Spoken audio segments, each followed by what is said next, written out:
Hello everyone, my name is Mitesh and welcome to my first ever Friday show episode.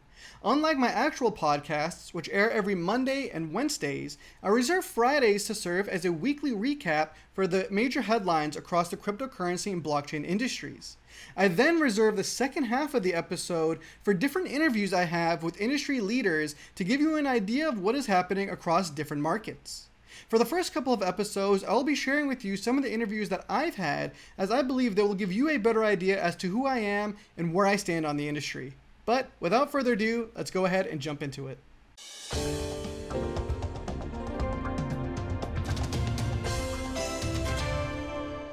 Now, the first major headline that I'm sure many of you have heard about is the TikTok Dogecoin challenge. Or is it Doge? Or Doggy? In any case, the challenge essentially started when a user on TikTok posted that the value of Dogecoin is so low, almost next to nothing, that if everybody on the platform were to invest a little bit of money and pump the price up to $1, everybody would walk away with tens of thousands of dollars. Because of its widespread coverage, thousands and thousands of investors around the world put money into Dogecoin, effectively pumping the price. Trading volumes jumped to 27 million, which is approximately 22 times the average daily volume in 2020. And there was a 600% increase from July 6th to July 7th alone. However, I personally do not believe the price of Dogecoin will ever reach $1, at least anytime soon. In order to get to that point, we'll need tens of millions of coins to have been invested. And that's just something that's not realistic.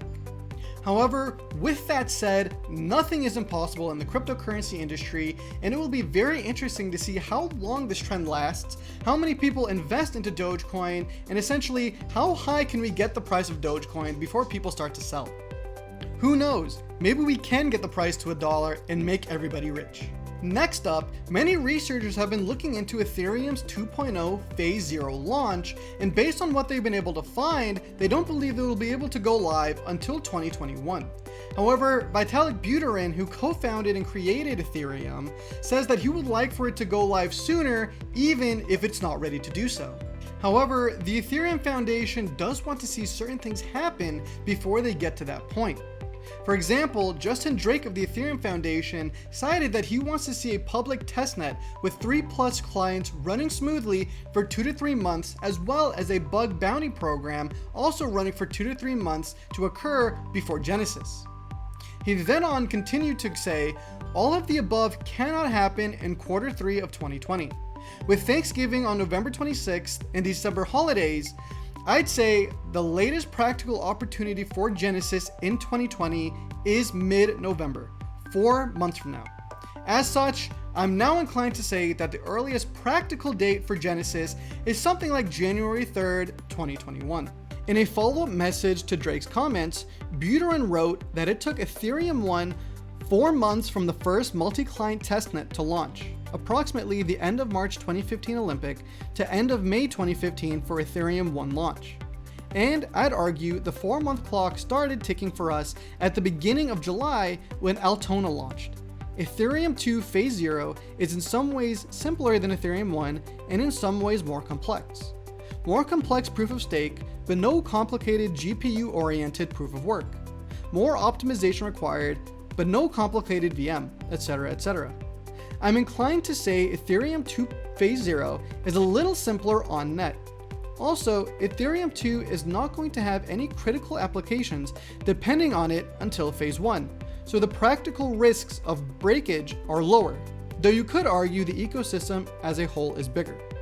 So on the whole, I see no reason to take more time for Ethereum 2 Phase 0 launch cycle than we did for Ethereum 1 launch. It will be very interesting to see what the Ethereum Foundation decides to do here. Do they try and opt for an earlier release as Buterin mentioned, or do they wait until things are in order and move towards a 2021 launch as Drake has stated? If there is any update to this story or any of the other stories I include in today's episode, I'll be sure to update you either through my podcast or through an article on my website, so please be sure to check that out at cryptoswithmitesh.com.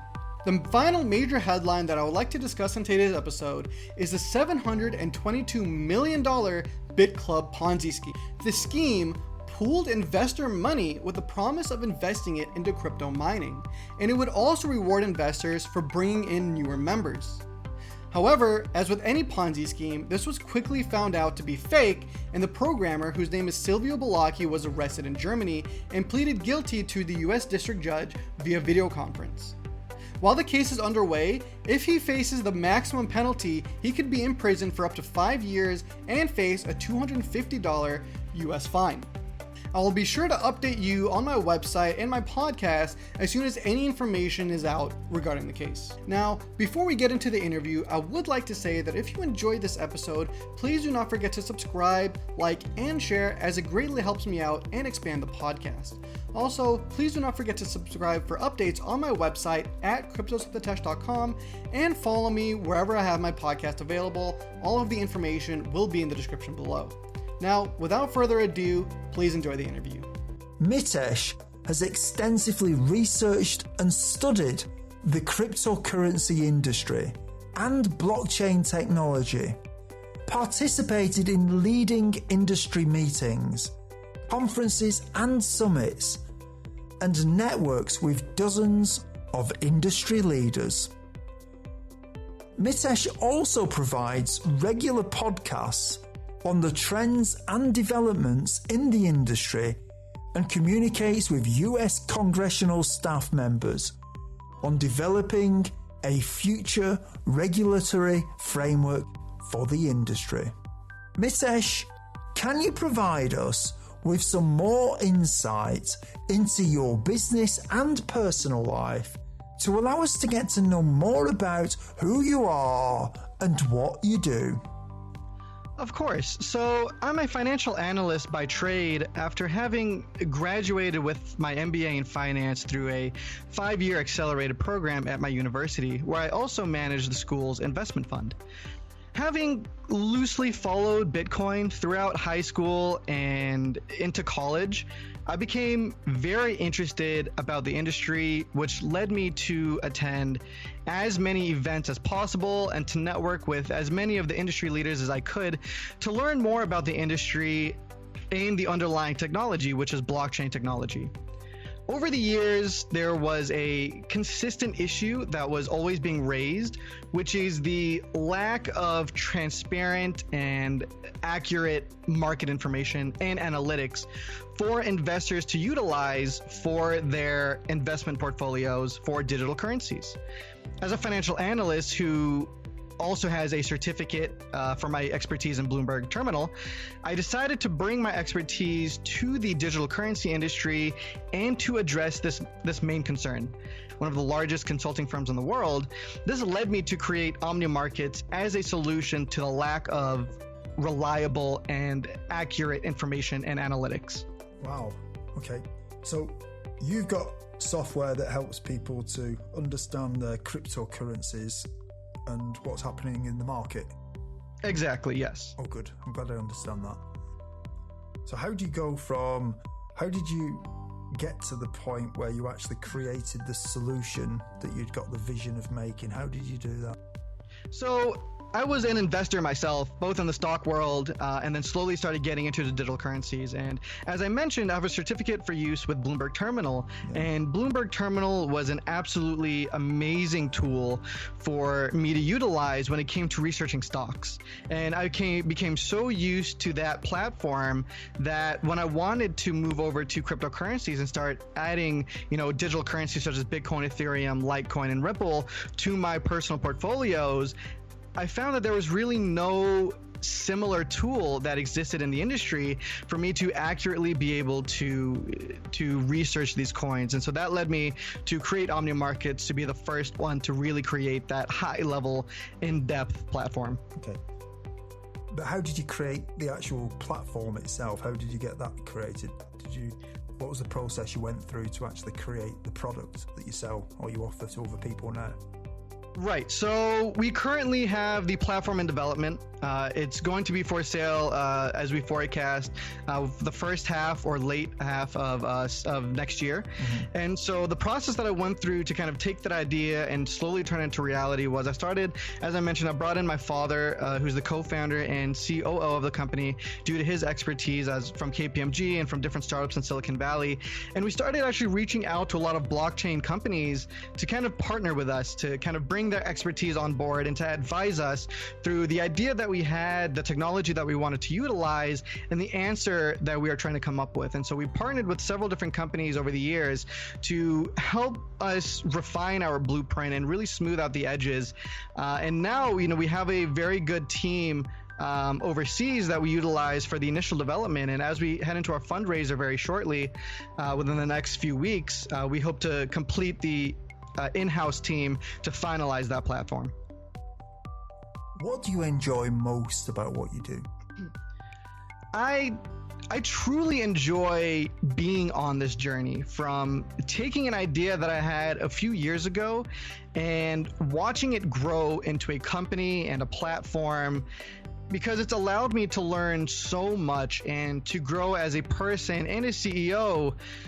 Things that I may never have learned at all if I did not go through this process. And always being in an opportunity to learn from everything that's going on around you and to become a part of such an amazing and ever-growing industry has been so amazing. I really can't wait, and I look forward to what the future holds for me and my company.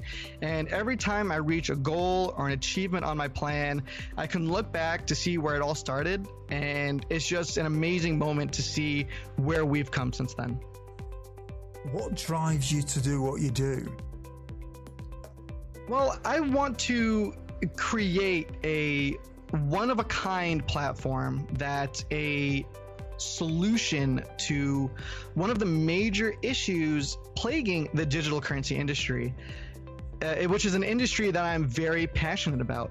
And being able to create something that has a positive impact on such an industry that I'm very close to drives me to keep going, as well as becoming the best person that I can from all of the learning experiences that I've come across so far and that I will continue to come across as the company continues to grow and expand. How do you relax when you're not working in your business? There are a few ways that I tend to kind of disconnect myself and start to relax. Reading has always been a great way to relax, as it allows me to escape into my mind and the story of whatever book that I'm reading. Actually, as a part of my New Year's resolution, I pushed myself to read and complete at least one book every month. And for better or worse, I decided to reread A Song of Ice and Fire, which is the Game of Thrones series of books, as we were heading into the final season of the show on HBO. And while the books were very long, I pushed myself to continue reading them and to complete them each month.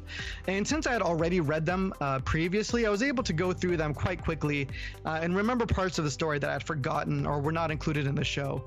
And apart from reading, most of the time I'm probably playing with my dog Ambi, taking her on runs, taking her to the park, and just spending time with her as much as I can, since they're only here for such a short time.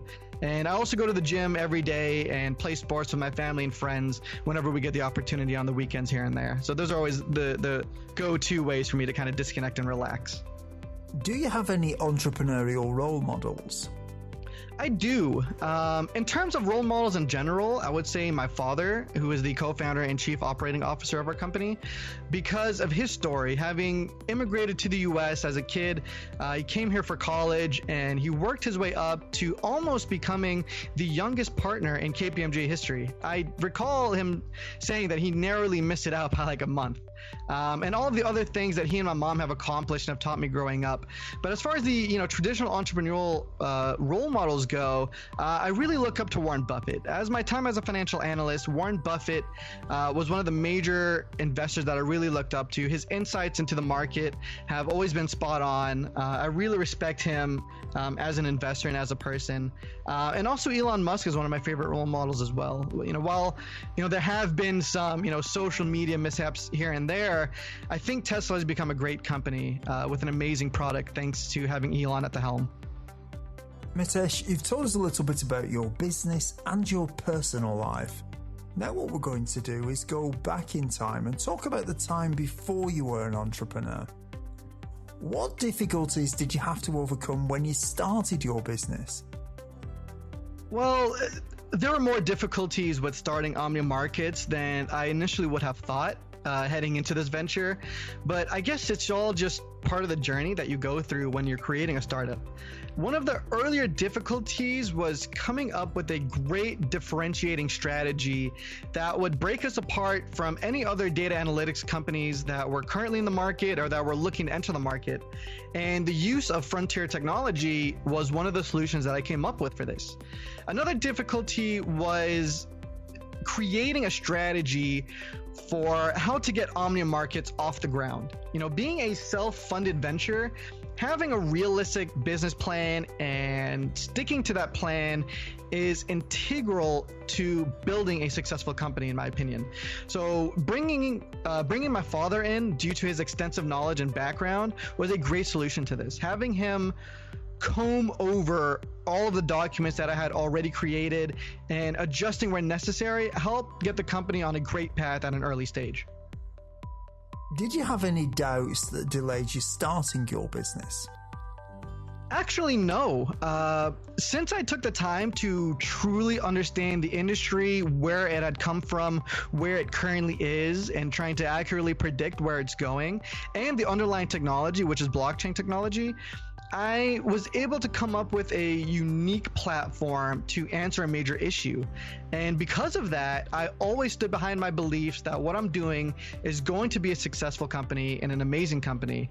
Now, of course, there were times when, talking to investors kind of before I got the company situated to kind of see what their insights were, where they were very doubtful about the company and the platform. However, I kind of take this upon myself that it was in part due to me not having explained the platform well enough to give them the insight into what we're doing and that we're going to be doing, and more importantly, how we're going to do it. I like to keep things close to the vest, and I like to give information very slowly over time. And so it was kind of a learning curve for me to understand, what sort of information is essential to an investor. And from there, I was able to kind of come up with the right information to share to get the investors interested. But never did I lose faith or delay, getting this company started. How did you fund your business at the beginning? So it was self-funded. All of the, the corporation documents, getting the company situated, creating our first partnerships and engagement were initially funded by myself and my father. What mistakes did you make that slowed your journey? Having an unrealistic timeline was a big mistake I had earlier on that ended up causing more delays than I would have thought. Underestimating the time required to get things done, most of which was out of my hands. I try to stick to my schedule and I do so to the best of my ability. However, there were times where I had to wait for work from another partner or from another company that I engaged with, which I initially did not take into consideration. Since I'm working on this company 24/7, I incorrectly assumed that others would be doing the same. And so I based the turnaround estimates on the time that it would take me to do that work. So initially I would, project that it would take a partner, 4 to 5 days to turn around a certain document, or a company to turn around a certain document, where it took, at times over 2 weeks. And so due to those delays, it ended up kind of compounding the delays, and things just got pushed further back than I had initially wanted when I was getting the company situated. But as we started getting things on track, as I started to understand how things were done and the more accurate timelines for things to get turned around back to me, I was able to adjust the timeline accordingly. And I've been pretty much on track ever since.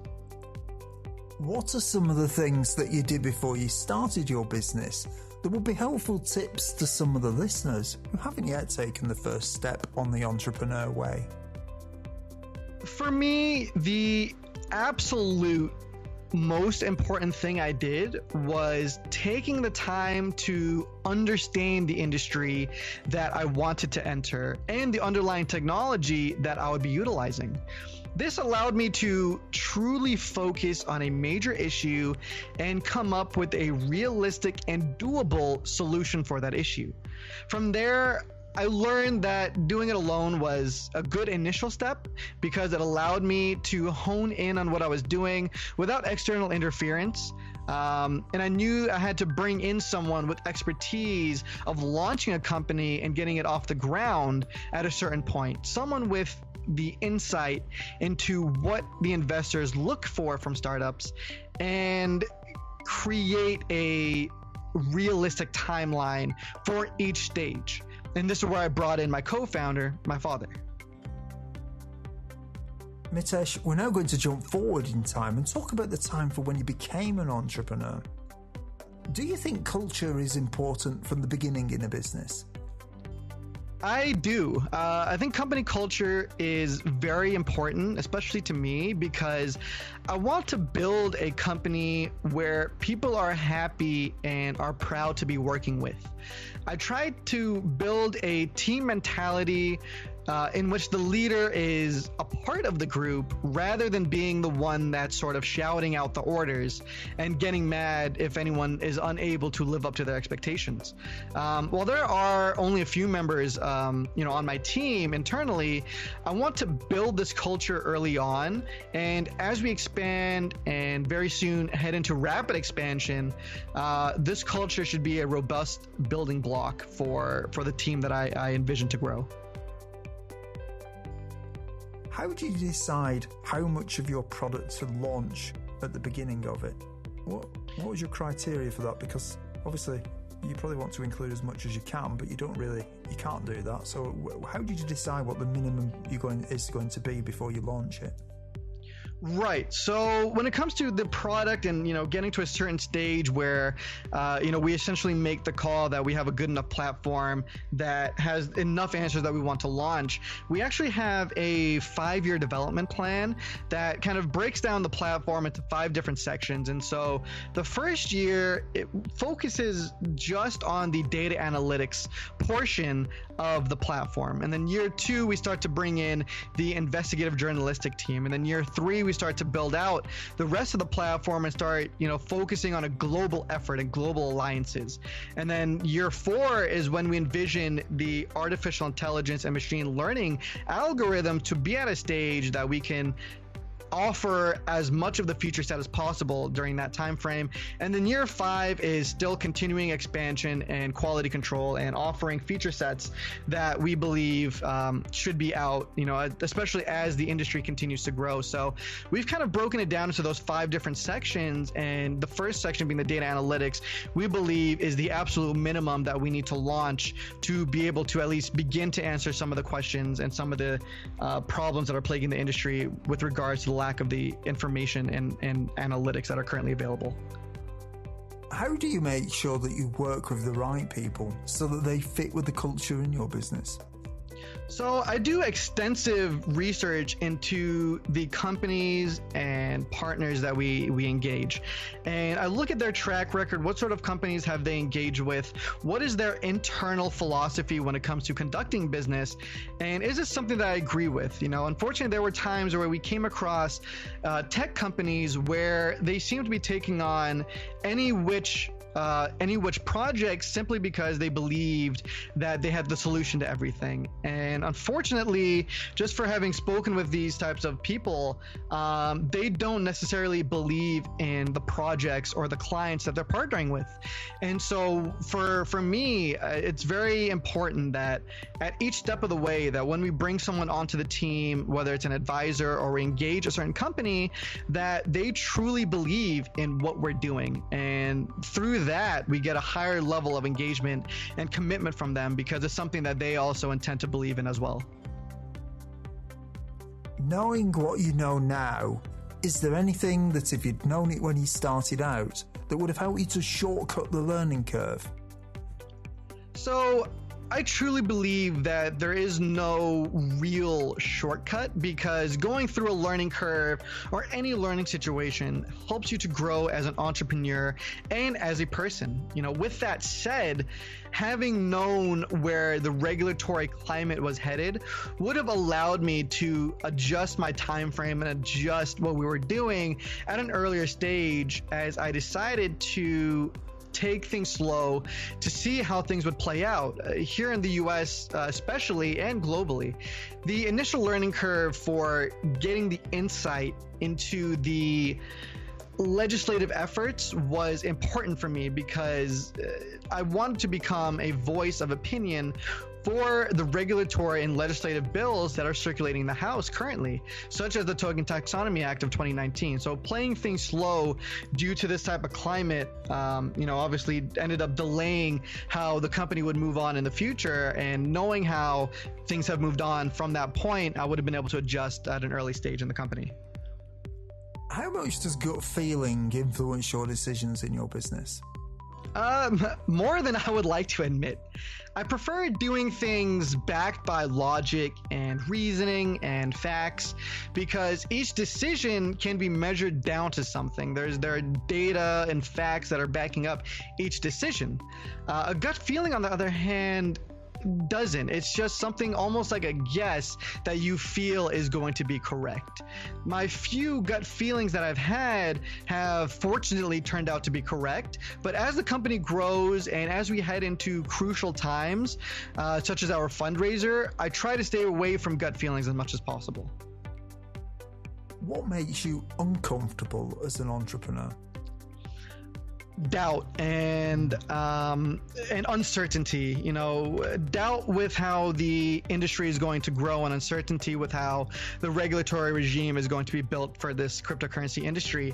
At an early stage when I began to invest in cryptocurrencies, a lot of similar investors that I had worked with or partners at companies that I had worked with were very skeptical about the cryptocurrency industry, especially because they believed that the SEC would essentially swing the hammer down and cripple the industry and essentially prevent it from growing. Now, luckily, the SEC has taken a very positive stance on the industry. We've seen other countries and other agencies around the world do a stop first. They essentially stop the movement of the industry in order to implement regulatory and legislative rules in order to get the industry going.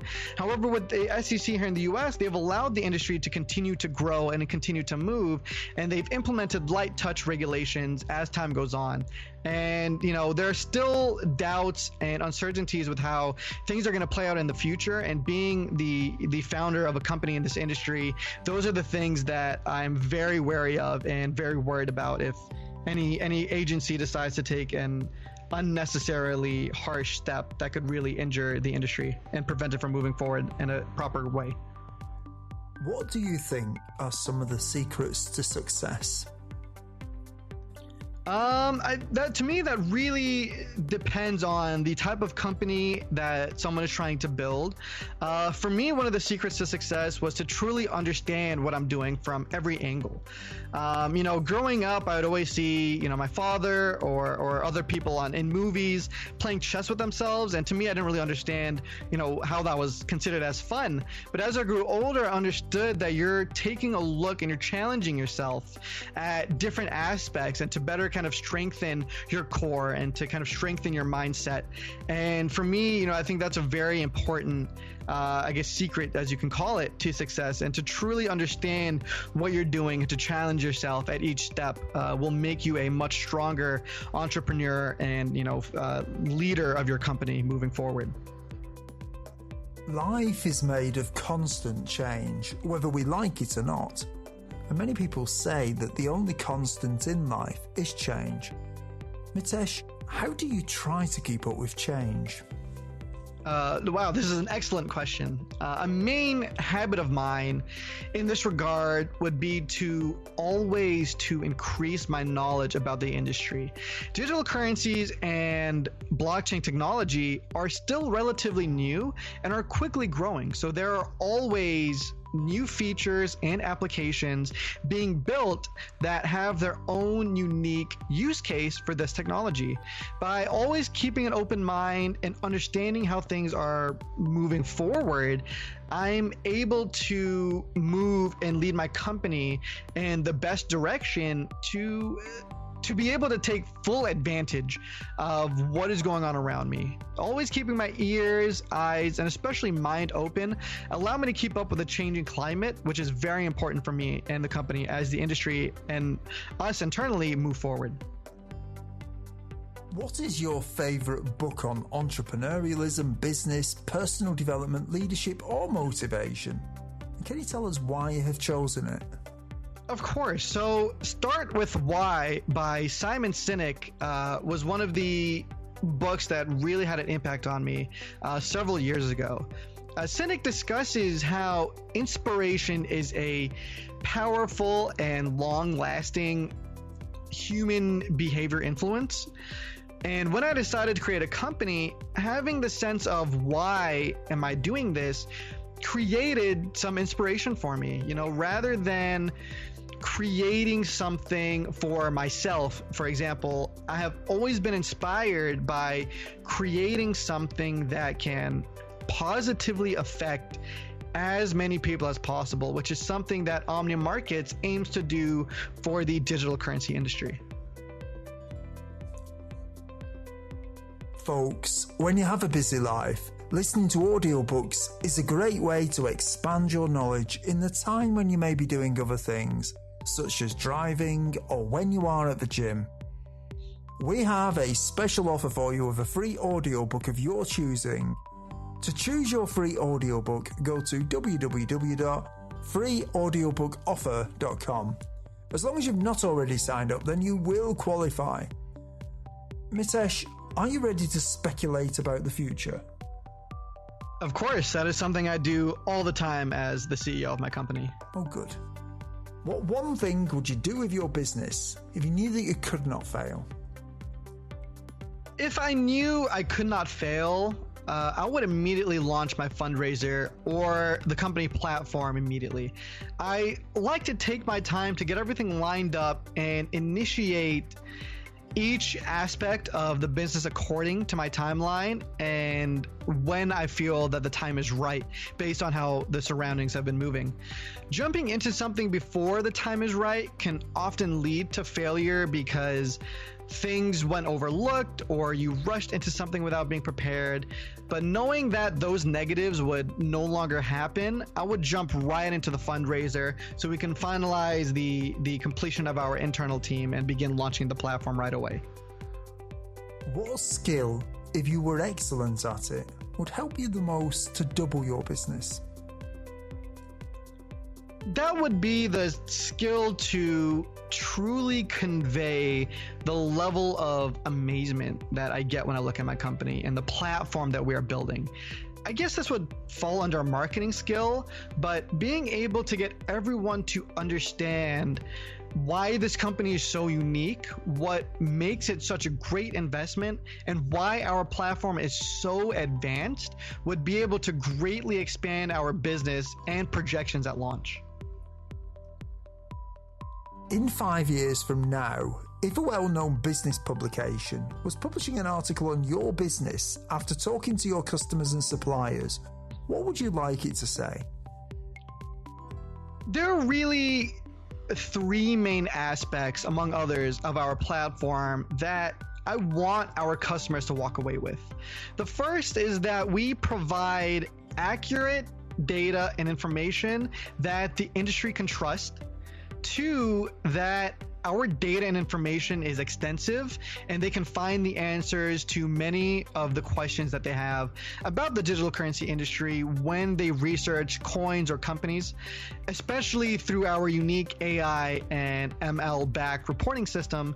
And three, that our platform is easy to use and navigate and does not require any additional courses to be taught on how to use and make the most out of the platform. It's now time for 3 golden nuggets. Mitesh, what is your favourite quote and how have you applied it? Thinking about that, there are really two quotes that go hand in hand with each other that really stick out to me whenever someone asks this question. The first is, whether you think you can or think you can't, you're right. And that was by Henry Ford. And the second that it really goes with is, failure is a mindset.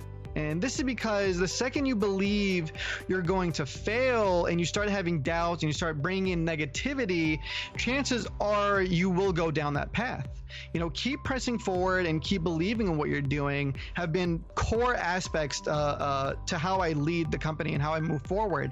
As we discussed earlier, failure essentially means that you've created a learning opportunity in which you can come back stronger and smarter than before. And while yes, there are certain situations where failure can have catastrophic effects on the company, having a negative mindset can bring in that failure. Whereas being positive and having the I think I can mindset allows you to stay on the positive side, especially with consistent or smaller hurdles or failures that come along, to allow you to bounce back and to learn from what went wrong.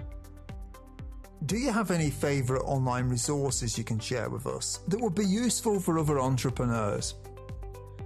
For entrepreneurs, I think LinkedIn is a great place because it has allowed me to follow industry leaders in the digital currency industry and any industry that someone is looking to enter. It also allows you to network with other like-minded entrepreneurs and to join groups, and is also a good place to learn about other companies and startups in your industry, as well as gather news and information in your industry. And if you follow the right groups and the right people, of course, then I think you're going to be in a great position to start marketing, start networking, and really learning a lot about what you're doing in the industry that you're getting into. What is your best advice to other entrepreneurs? Well, most people I've come across when they've been asked this question say, just take the risk, take the jump, or just do it. But I think more important than that is to actually take your time to truly understand the gravity of what you're doing. Understand the industry that you're looking to enter. If there's anything special or unique about the industry, such as underlying technology or a system, to truly understand and learn how it works, where it came from, things like that. Think about the problem that your company is attempting to solve, and from different angles as well, to try and get a well-rounded view about what you're doing and what you're trying to create. This understanding will set you up to build your company, and as long as you are always on top of the industry movements, the news and changes, you can always adjust accordingly to take full advantage of the industry to make your solution just that much more robust and stronger. Folks, if you didn't manage to get a note of Mitesh's favourite resource or his favourite book, you can find the links on Mitesh's show notes page. Just go to theentrepreneurway.com and search for Mitesh or Mitesh Shah in the search box. Mitesh, is there anything else you would like to add about your business? Yes. So for the viewers listening, I would like to let you know that we are currently coming up on our fundraiser. We've had everything lined up for quite some time now, and we believe the time is right to launch our fundraiser in October. And we would encourage you to go to omniamarketsinc.com to view the offerings that we have. And if you're an investor, please register, and you will have access to a lot of the investment documents that we have lined up and already prepared for you to go through. Well, thank you for that, Mitesh. And Mitesh, it really has been an honour having you on the show today. Thank you for coming on and telling us about your business, Omni Markets, but also telling us about how you've developed your product and got it to where you've got it right now. You've also shared with us some of your insight and perspective and some of your philosophy on what it takes to be an entrepreneur. And you've shared some advice as well, so thank you very much for coming on the show today. That does it for my first ever Friday show episode. I really hope you guys enjoyed this, enjoyed the format, and if there's any feedback, please don't forget to share it in the comment section below. I will catch you guys on my next episode, and until then, take care everyone. Bye.